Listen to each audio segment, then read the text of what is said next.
Hablamos en el transcurso de estos últimos tiempos, ¿no? Porque la verdad, desde hace tiempo se habla del tema del INTA y, a ver, su futuro, su realidad, su situación, las situaciones particulares de cada agencia, de cada regional.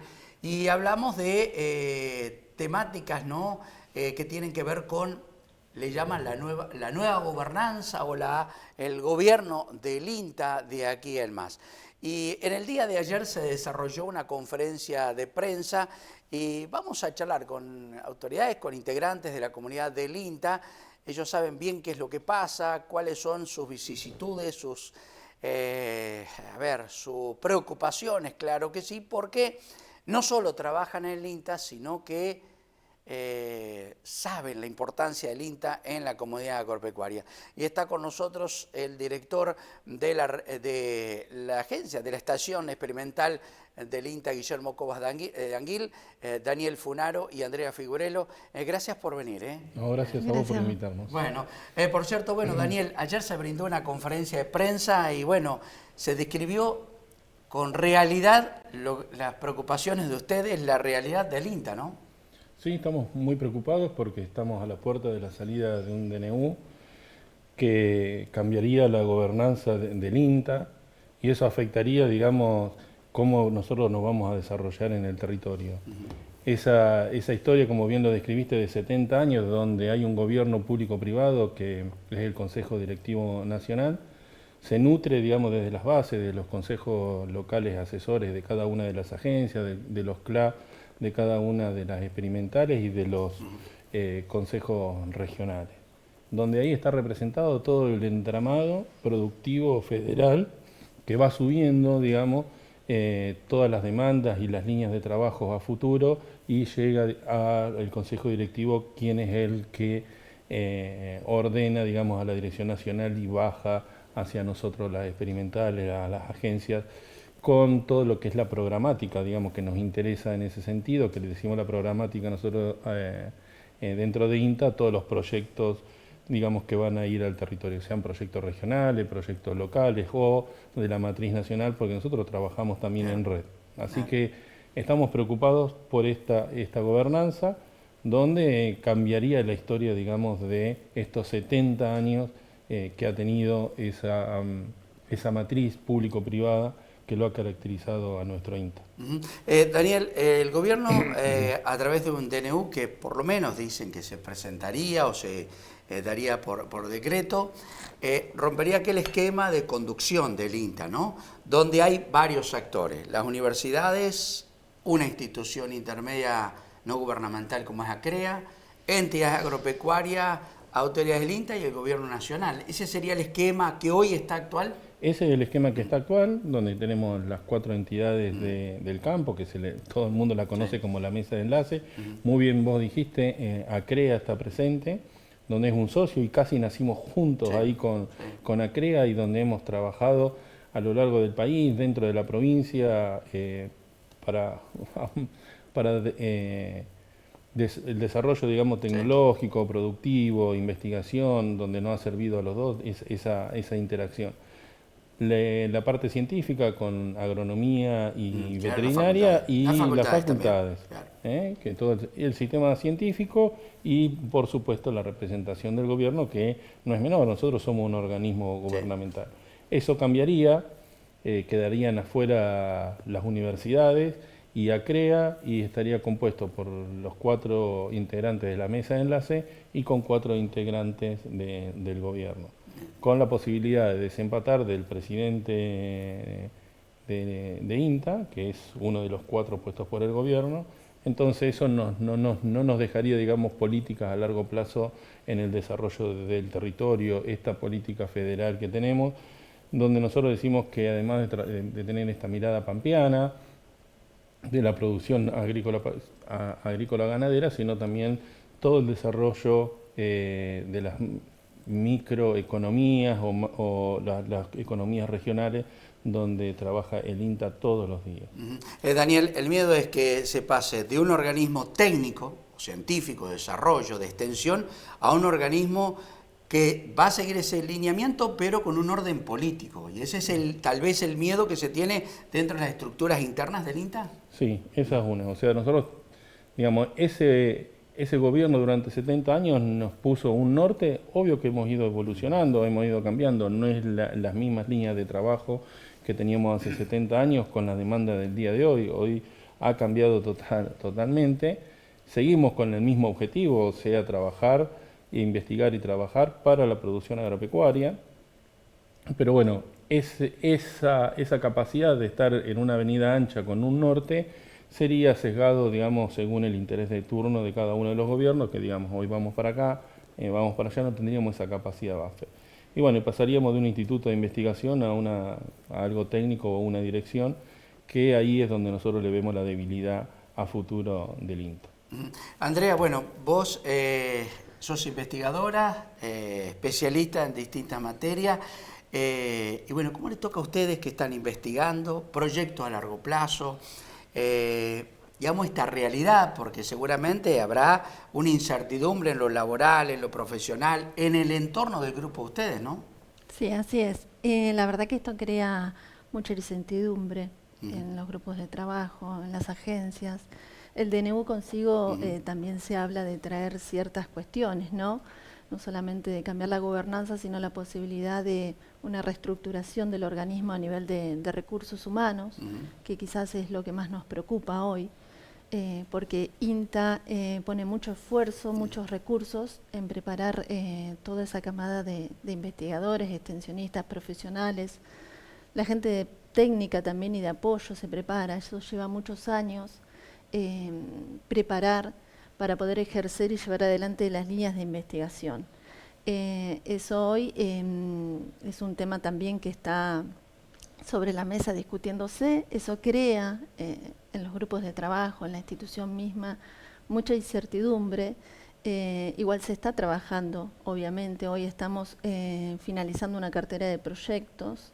Cuando hablamos de cartera de proyectos, que es la línea programática de la institución, es donde se bajan todas las investigaciones que la institución prioriza en la región, junto con las agencias, que son las personas que más están en el territorio y que es el nexo con la experimental, más básicamente con el área de investigación. Se trabaja codo a codo. Hoy también eso está en boca de todos, qué va a suceder con las agencias o qué va a suceder con aquellas personas que están en planta transitoria. La verdad que no es bueno para la institución, para un organismo tan vinculado, ¿no?, con lo externo, con otras instituciones, con el productor. Pero bueno, seguimos trabajando y a la espera de lo que va a suceder seguramente en los próximos días. Hablaba Daniel Funaro, ayer dio un dato en la conferencia de prensa, que cuando el INTA cumplió 50 años, recuerdo porque yo fui al INTA Guillermo Cobas de Anguil, llevé la escenografía, no era esta, era otra, y la instalé ahí en el INTA cuando estaba el festejo, la celebración de los 50 años, hicimos un programa especial, y vos diste un dato de la cantidad de personal que tenía el INTA en aquel momento versus los que tiene hoy en día hace 20 años después, o sea, ahora. Es un dato no menor, digo, porque hemos visto, y esto sí la sociedad lo sabe, organismos estatales que han tenido un crecimiento de personal enorme, superpoblación en muchos casos, y por ahí uno tiene realidad de decir, che, me parece que se le fue la mano en este caso. Pero en el caso del INTA y el INTA Guillermo Cobas de Anguil, diste un dato de 120 personas. Hoy somos 128 personas. Hoy. Entre las agencias, los becarios que están en las agencias y tenemos en la experimental, somos 128 en personas. En La Pampa 120 técnicos, profesionales del INTA. Del INTA. Y hace 20 años, ahí cuando cumplimos 50 años, éramos alrededor de 130 personas. O sea, somos iguales, vamos a decir, iguales.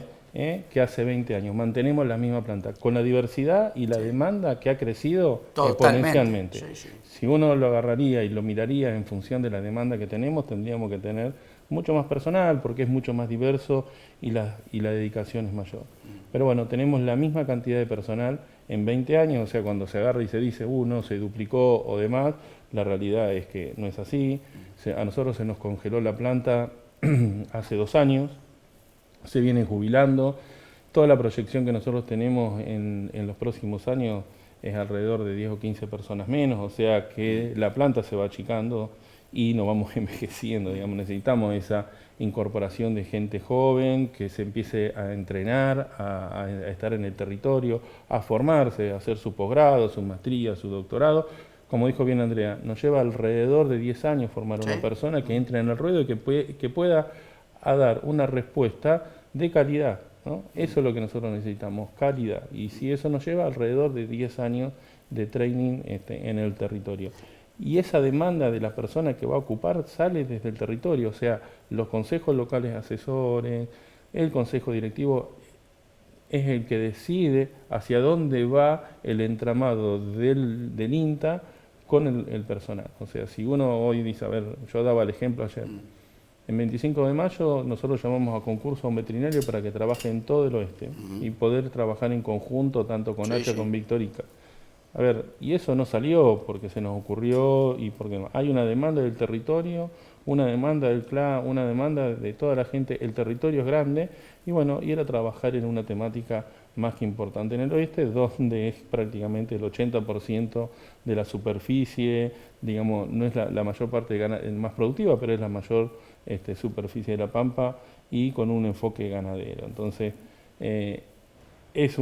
para nosotros lo vemos como un problema. Y otra de las cosas que el DNU puede llegar a hacer, no directamente, pero sí en esto de la gobernanza, que puede ser pegar el timonazo como quiera, porque tiene mayoría, peligra en el cierre de las agencias y ese territorio, esa territorialidad que tenemos en el INTA está peligrando también. Entonces, la presencia con las agencias, como también el personal de ellas, estaría peligrando en la provincia y en todo el país. Andrea, hay muchos proyectos, vos que debés estar cerca con colegas, te vamos a convidar un matecito.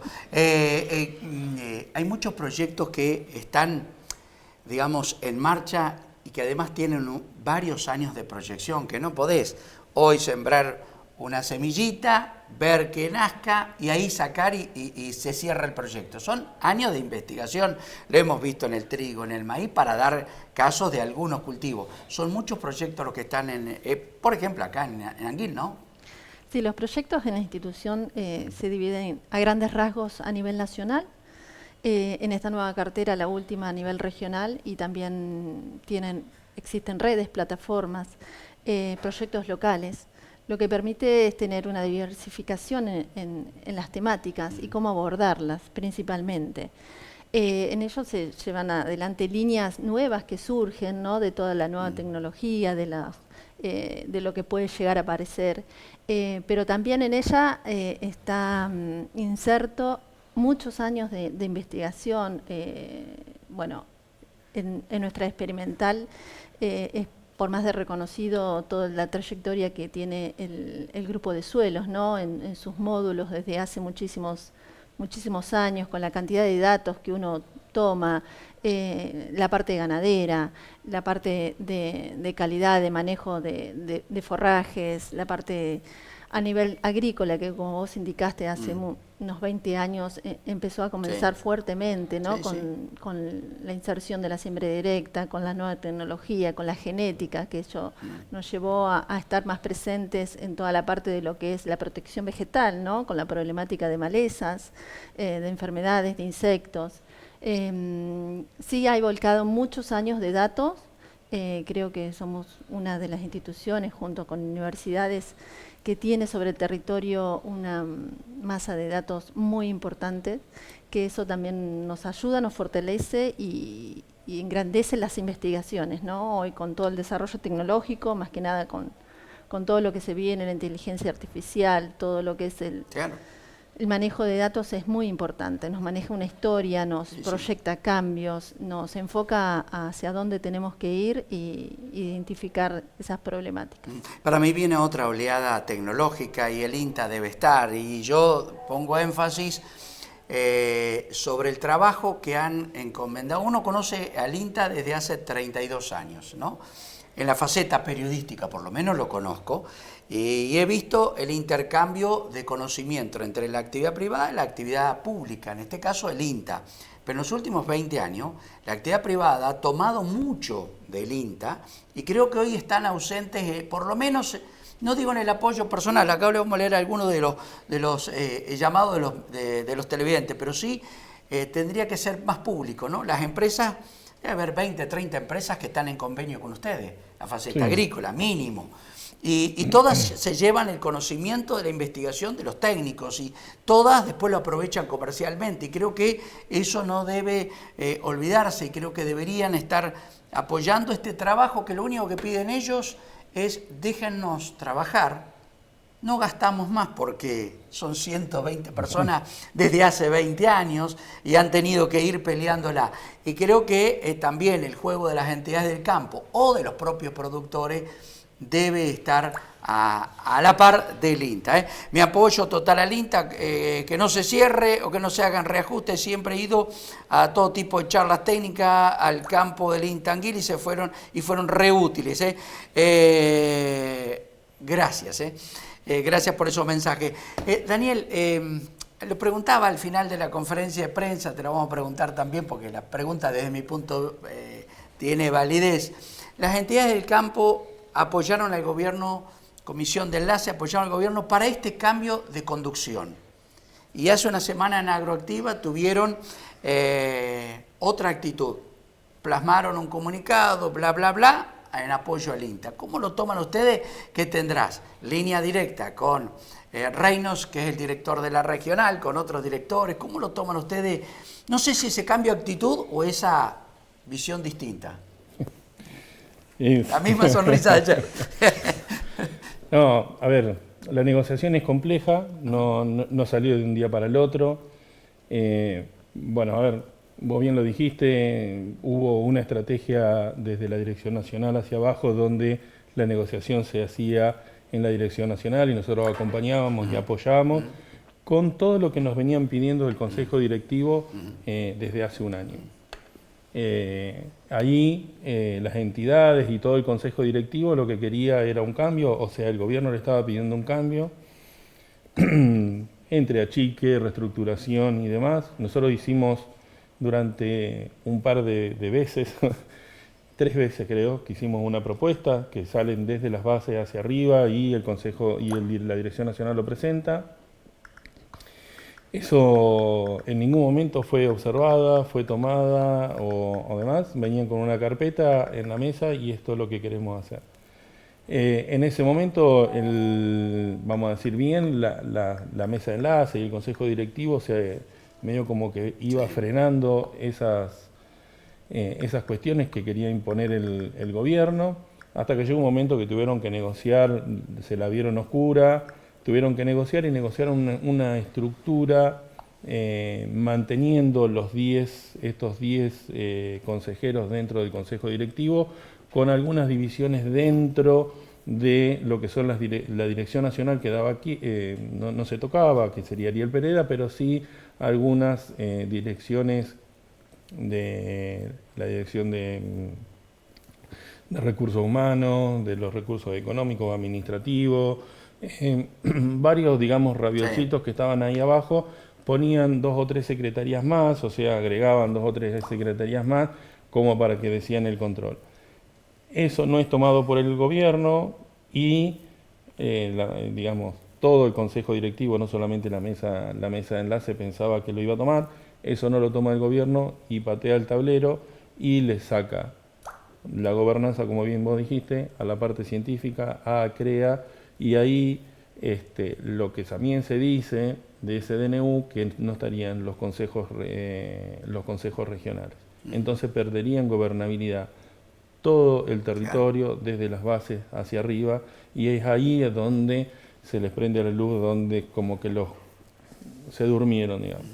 Entonces ahí es donde empiezan a salir, cuando se dieron cuenta que no eran lo que propusieron y que iban a perder, digamos, esa interacción público-privada de los 70 años. Hoy lo están defendiendo, por suerte, es tener esa gobernabilidad. Nosotros no estamos diciendo no hay que hacer cambios, la realidad es que el INTA ha evolucionado en estos 70 años, vos mismo lo dijiste, en los últimos 30 años nosotros hemos evolucionado, la demanda del territorio es distinta.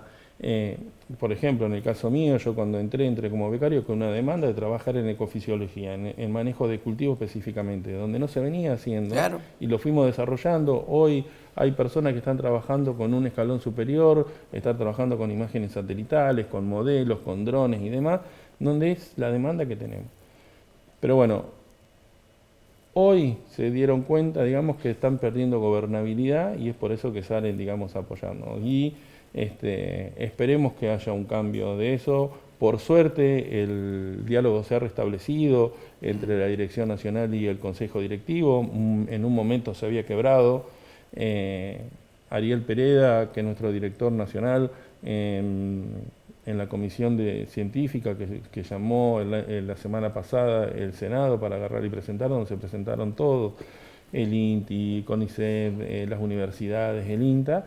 El gran problema que nosotros tenemos hoy en INTA es que no hay diálogo. En un momento donde estamos hablando de la democracia y un montón de cosas, por más diferencia que nosotros tengamos, tenemos que estar en la mesa y tener diálogo, acordar. Y en ese acuerdo es negociar, y eso no lo estamos teniendo, es una imposición que tiene que ser esto.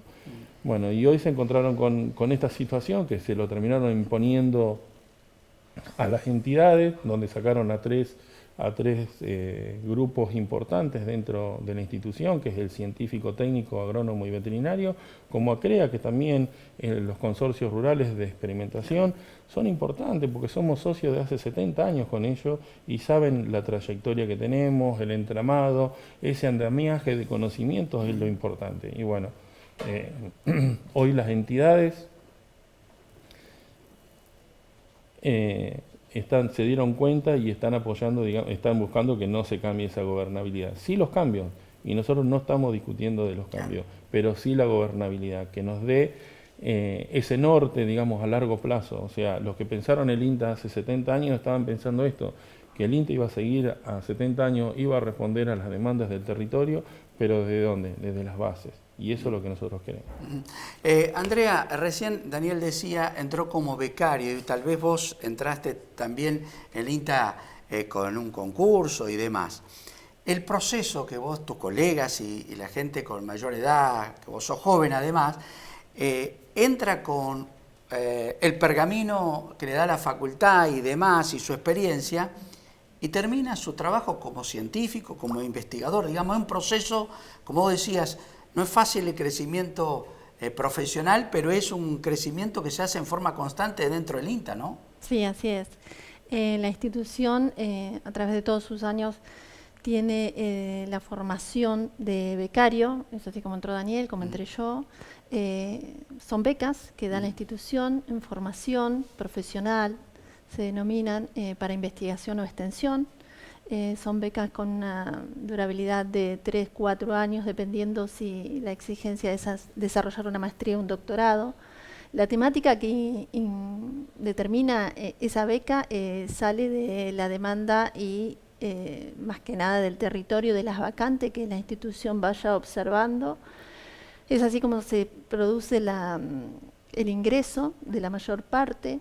Se prepara y luego de que termine esa beca, el profesional tiene la posibilidad de ingresar a la institución, siempre que haya una vacante.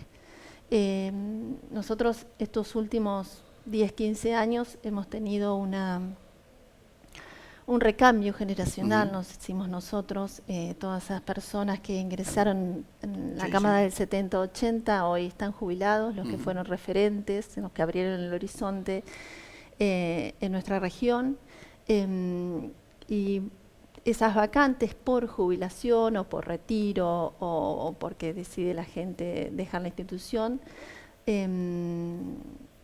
son llamados que uno realiza en determinadas áreas para que puedan llegar a entrar. también y formarse Claro. el profesional, el técnico o la gente de apoyo, porque nosotros en la institución tenemos 3 áreas definidas, que es la parte profesional, es la parte técnica y es la parte de personal de apoyo. Así es como se entra en la institución, por concurso. Son concursos abiertos donde todos presentan sus currículos y su formación, y mediante una evaluación, bueno, se decide quién ingresa a la institución. Ello conlleva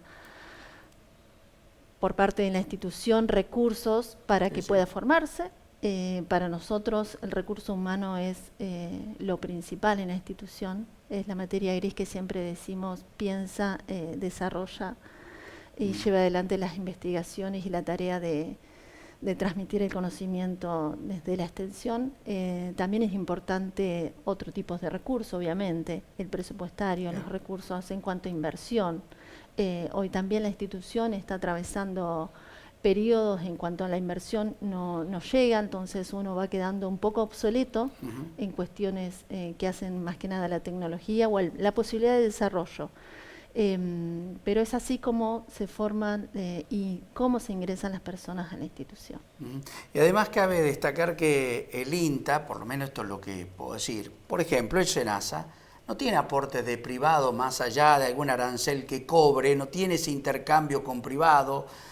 Otras instituciones gubernamentales tampoco, el Estado en sí no tiene más allá de la cobranza de impuestos, pero el INTA tiene convenios con la actividad privada que le ayuda a suplementar el presupuesto y a generar más intercambio y conocimiento, ¿no, Daniel? Sí, por suerte nosotros tenemos convenios tanto con empresas locales, Claro. nacionales, Sí, sí. también hay convenios internacionales de investigación que nos traen flujo de dinero desde afuera, y eso también nos abre la puerta de que algunas de las personas, como decía Andrea, becarios o profesionales que se están iniciando, no, de ir al exterior y estar capacitándose con colegas que están en ese proyecto internacional, nos abre puertas a universidades que después vuelcan Claro. todo ese conocimiento Sí, y claro. demás.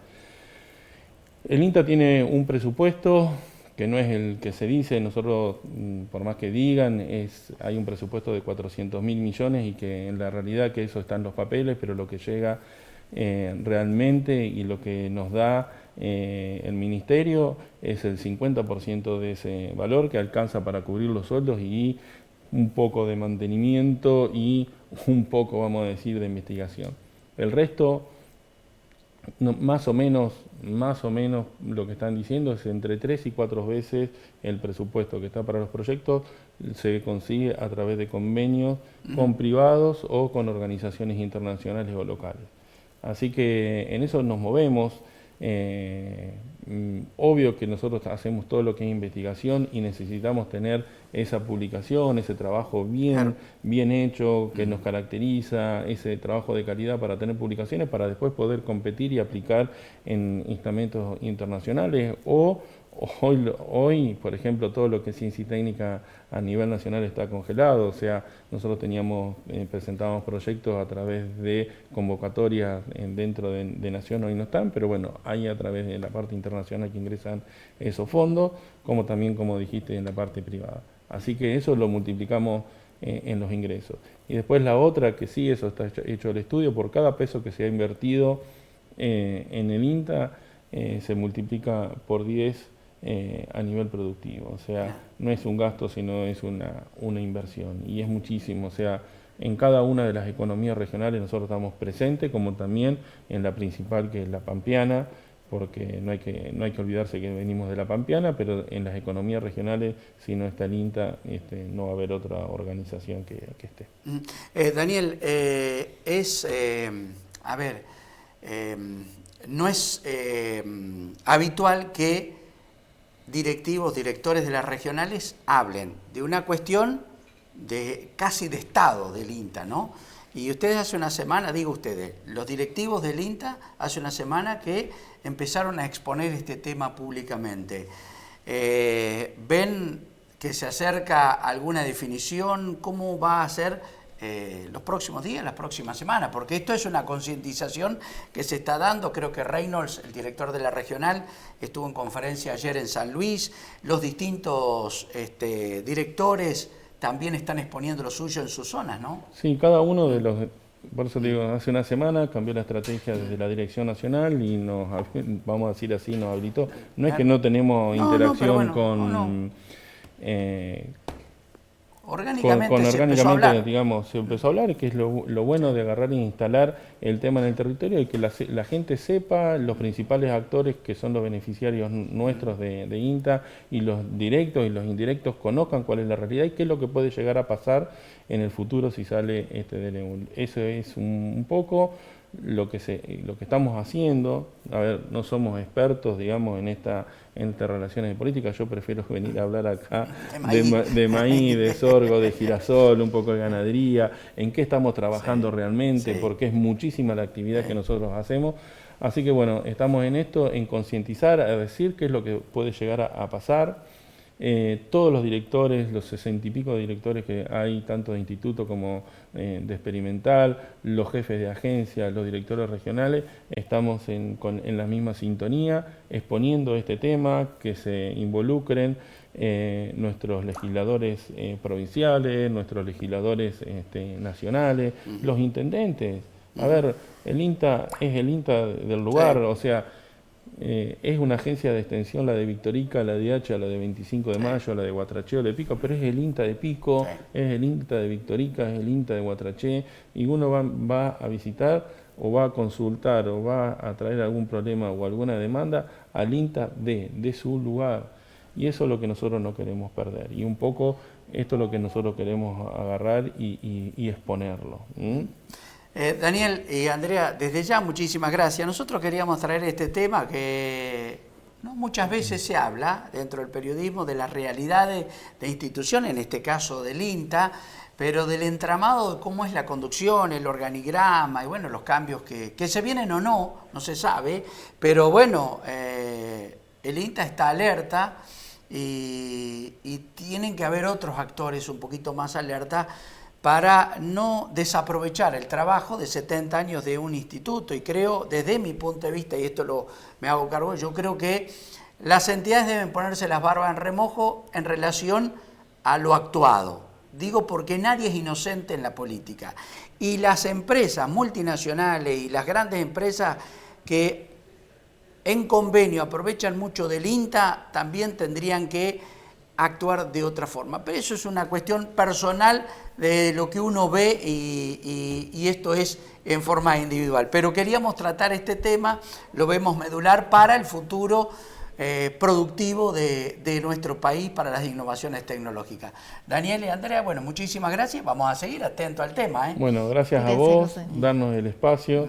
Y bueno, y esperemos que en otro momento estemos pero vamos a estar con otra temática. Bueno, tenemos que trabajar la jornada del trigo, tenemos que trabajar la prueba pastoril, tenemos que trabajar en varias cosas, Daniel. Sí, nosotros, todos los cultivos que usted hace. Todos los proyectos, nosotros no hemos parado, así como decís vos, hemos hablado lo del trigo, tenemos una jornada ganadera, tenemos la prueba pastoril dentro de la experimental, que eso nos gusta. Tenemos el día a día un montón de actividades.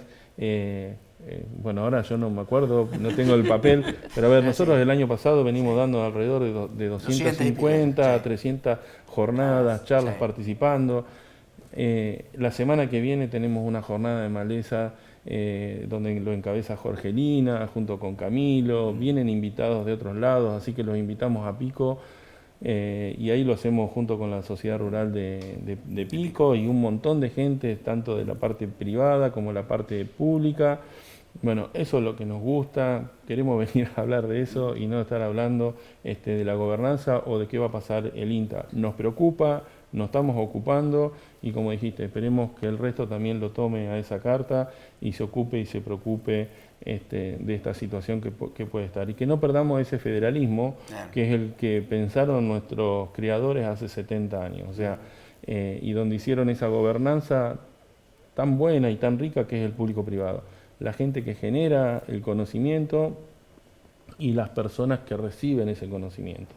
Entonces, ¿qué mejor que eso? ¿Qué círculo virtuoso puede llegar a alimentar mejor que esto? Me parece que ha funcionado.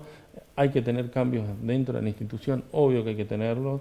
Como en todo. Como en todo, o sea, todos crecemos, nosotros Cambia, mismos nos sí. hemos ido cambiando, las tecnologías son otras, las demandas son otras, hay otros sistemas productivos que no son los mismos de hace 20, 30 o 40 años, y bueno, y nosotros estamos buscando respuestas a eso. Así que bueno, muchas gracias a vos, a toda tu audiencia y a todos los intianos, digamos, por este momento. Muchas gracias, Andrea. Gracias, Daniel. José.